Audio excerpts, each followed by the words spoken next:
Ada yang mau ditanyakan sebelum dilanjut?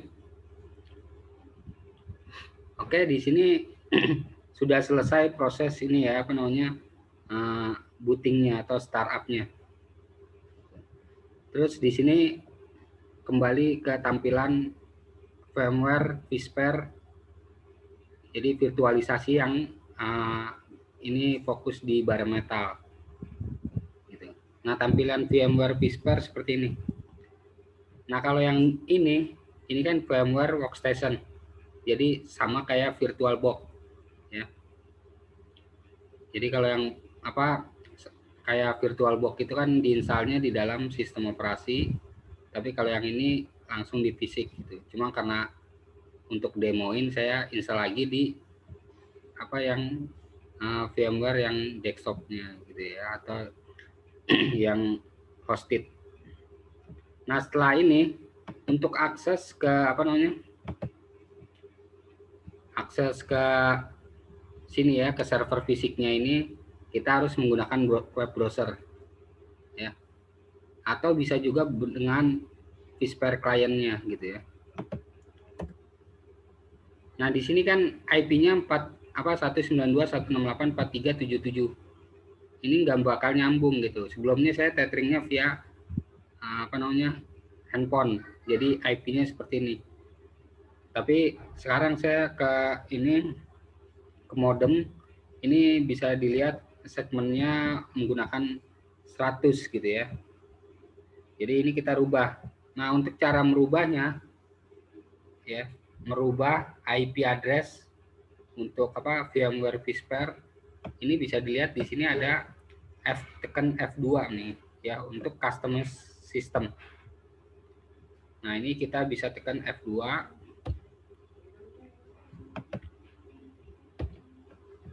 Nah, di sini harus masuk dulu ya.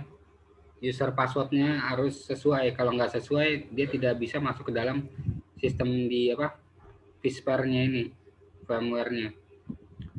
Nah, saya akan masukkan passwordnya.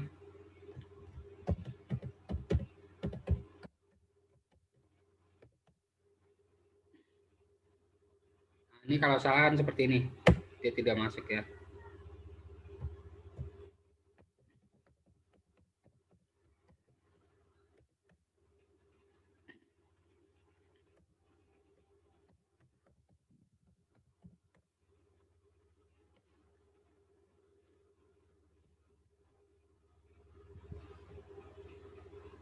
Nah, ini sudah tampil menu yang ada di dalam apa VMware Visper, VMware EXX. Nah, ini untuk merubah password ini ada di sini ya. Ada di configure manajemen network.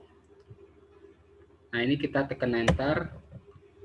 Nah, di sini ada IP versi 4. IP versi 4. Ini kita tekan enter. Kita kalau mau apa rubah ke dinamis, misalnya mau langsung ngikutin aja biar dikasih langsung oleh router atau modemnya. Ini klik ini spasi ini ya, pilih. Tapi kalau mau kita set statis ya biar diaksesnya dia nggak berubah-berubah. Nah, ini kita set statis. Nah, ini saya coba ganti IP-nya ya.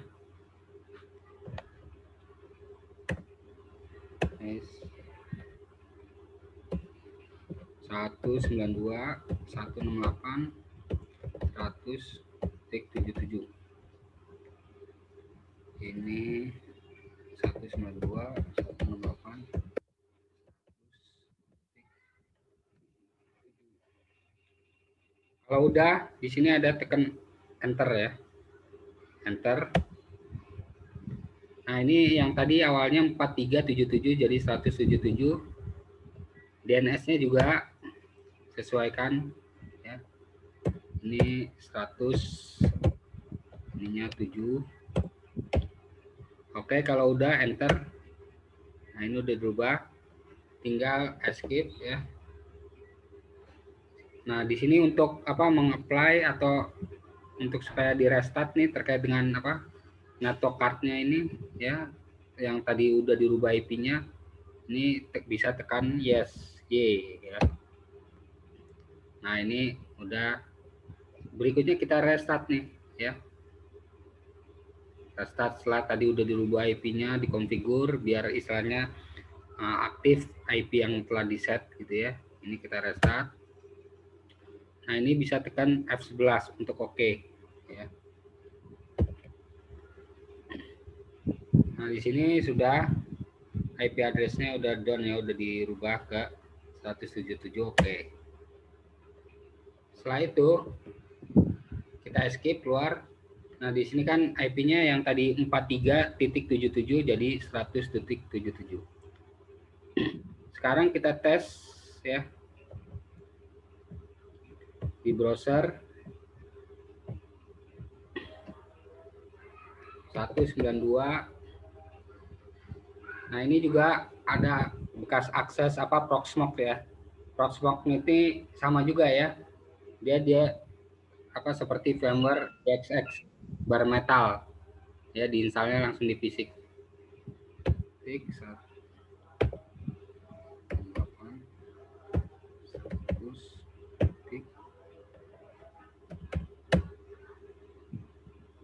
Nah, ini tampil seperti ini ya. Kita tekan advance ya. Kalau baru pertama pasti tampilan seperti ini ya. Nah, ini pilih proceed aja ya.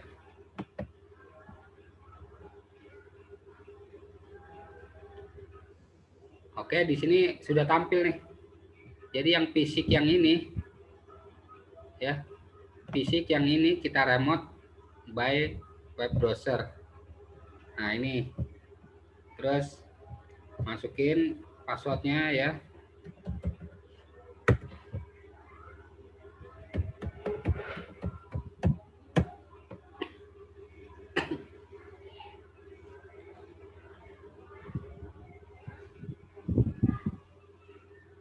Oke, nah di sini tampil nih. Nah, ini ada telah tampilan firmware Visper atau firmware EXX ya, EXE.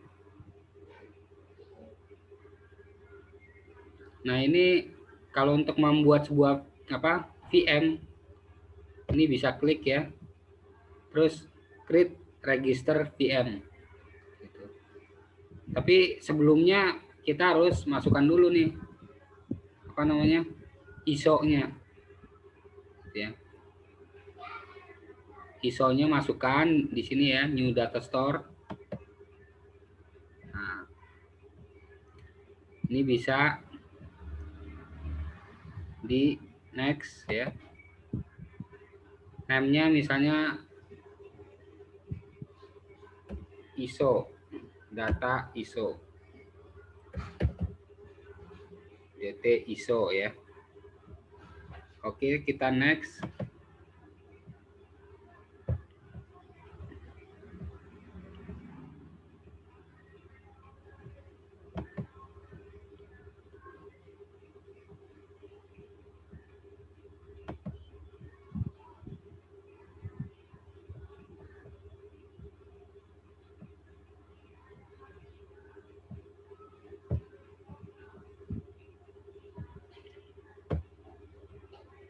Nah, ini maaf, ini udah ada ya namanya. Ini kita cukup upload dari sini aja.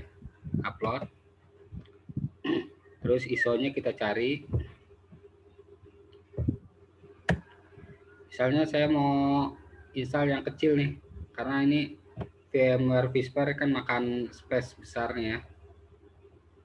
Ini kita pilih misalnya yang router aja gitu ya. Router ini kan kecil nih, space ininya ya, size-nya. Ini router MikroTik open. Biar cepat untuk ininya ya, prakteknya, karena waktunya juga udah ini ya, sebentaran.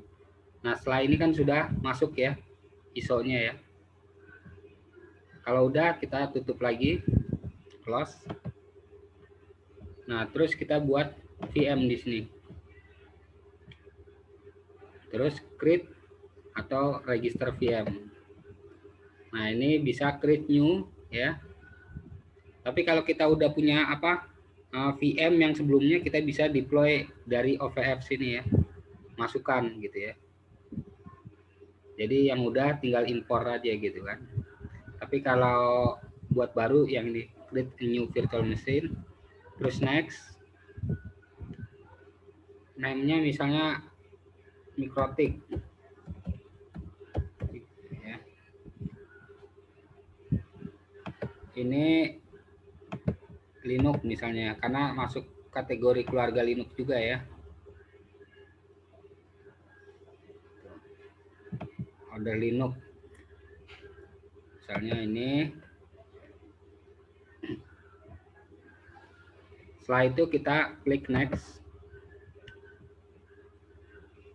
Nah, terus ini kan kita arahin ya ke data store-nya ya.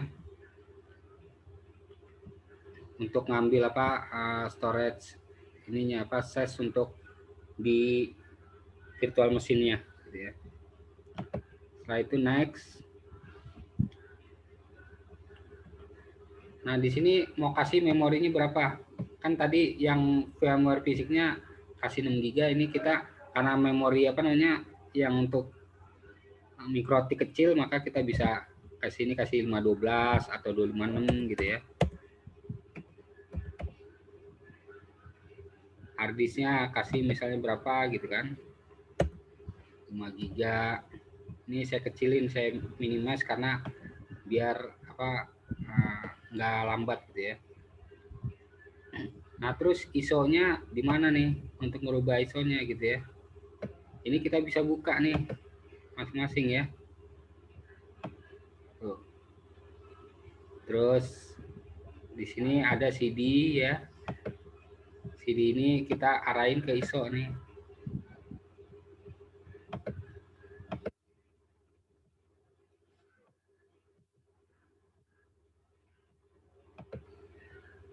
Data store ISO. Kita ambil browse ya ISO-nya ini. Select. Nah, ini udah kan. Dicek lagi ada yang belum atau tidak gitu kan. Oke, ini udah. Ini minim banget ya, karena emang nyesuaiin itu aja. Kalau udah, kita tinggal klik next ya. Ini network adapter virtual apa default yang ada di sini gitu ya. Dia akan membaca apa network yang ada di sini gitu ya. Setelah itu klik next. Terus dia akan ini apa meresume atau terkait dengan informasi yang udah di ini setting konfigurasinya, akan menampilkan reportnya.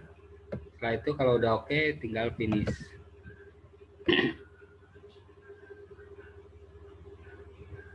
Nah, ini sudah ada nih ya tercipta mikrotiknya. Nah, ini kita bisa jalankan ya. Nah, di sini ada power on atau bisa langsung tekan sini gitu ya. Nah, ini bisa klik power on.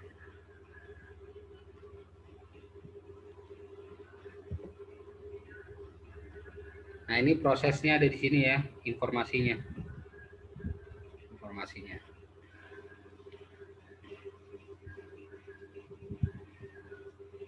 Ini bisa untuk melihat kan ini udah di power on kan, kita buka konsolnya ya, biar apa namanya bisa lihat progres ininya ya, instalasinya gitu, instalasi.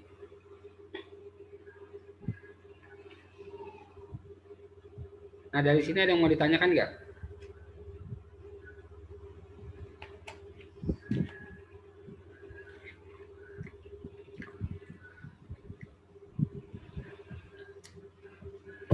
Dari sini ada yang mau ditanyakan? Enggak, Pak. Jelas ya? Enggak. Jelas apa enggak? Lu jawabnya enggak. Jelas.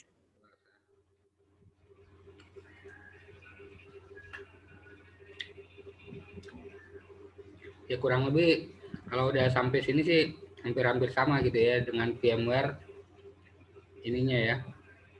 Di sini cara membuat apa namanya?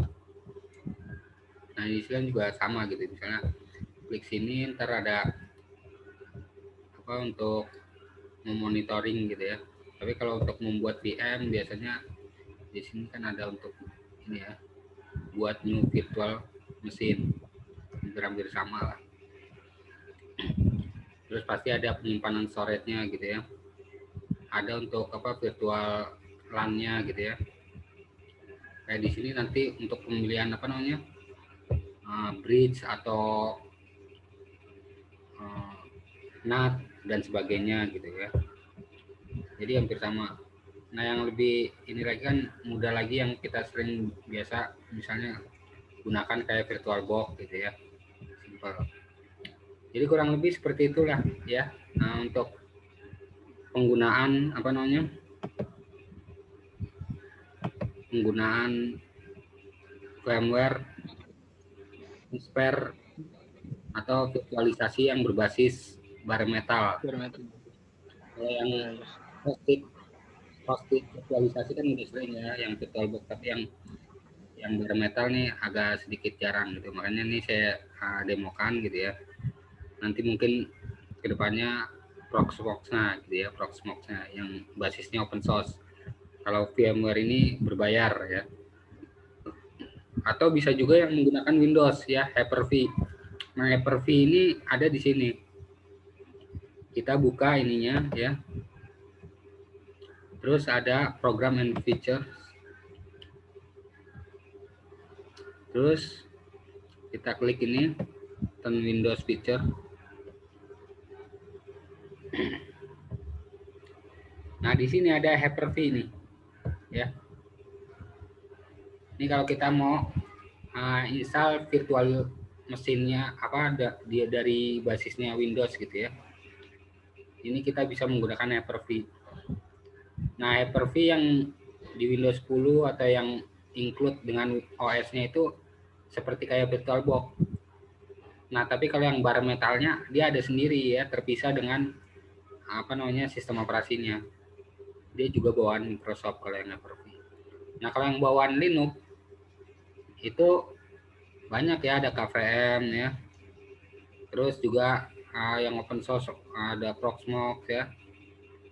Terus open apalagi gitu ya, banyak lah gitu ya.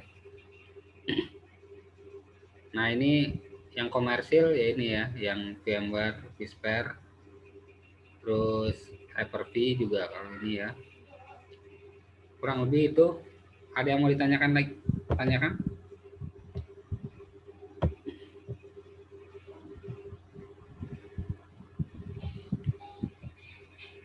Nah, nanti di sini juga kita bisa manage gitu ya. Ini banyak menunya untuk security-nya gitu ya. Nah, ini waktunya udah tinggal 8 menit lagi. Security-nya, user gitu ya. Kita bisa add user gitu kan. Macam-macam. Nah, ini licensing-nya gitu ya. Ini fiturnya apa aja sih? Tuh. Ini bisa dilihat ya. Banyak nih. Jadi bisa buat vSphere HA ya, high availability. Buat vSphere vMotion ya. Buat DRS nih, storage DRS ya. Ini penting nih kalau untuk failover ya. Terus clustering dan sebagainya gitu. Ini penting gitu ya. Nah, ini kalau pertama install fiturnya aktif nih. Tapi nanti license-nya biasanya terbatas sampai berapa itu, setelah itu fitur-fitur ini akan mati kecuali kalau dia istilahnya perpanjang license gitu ya, atau beli license gitu ya. Nah, ini sudah saya logout ya. Nah, nanti selebihnya saya itu ya terkait dengan modul atau materi saya akan kirim via WhatsApp gitu ya, seperti biasa, dan nanti kita komunikasi via itu aja ya, dari WhatsApp gitu. Saya kasih materi, ntar kalau ada yang mau ditanyakan tanyakan gitu kan. Terus juga nanti videonya juga saya akan share gitu yang tadi materi yang dibahas tadi ya. Kurang lebih itu. Ada yang mau ditanyakan sebelum ditutup? Tidak, Pak. Ya. Enggak, Pak. Saya cek partisipannya dulu ya, saya ini dulu apa namanya? Screenshot. Oke.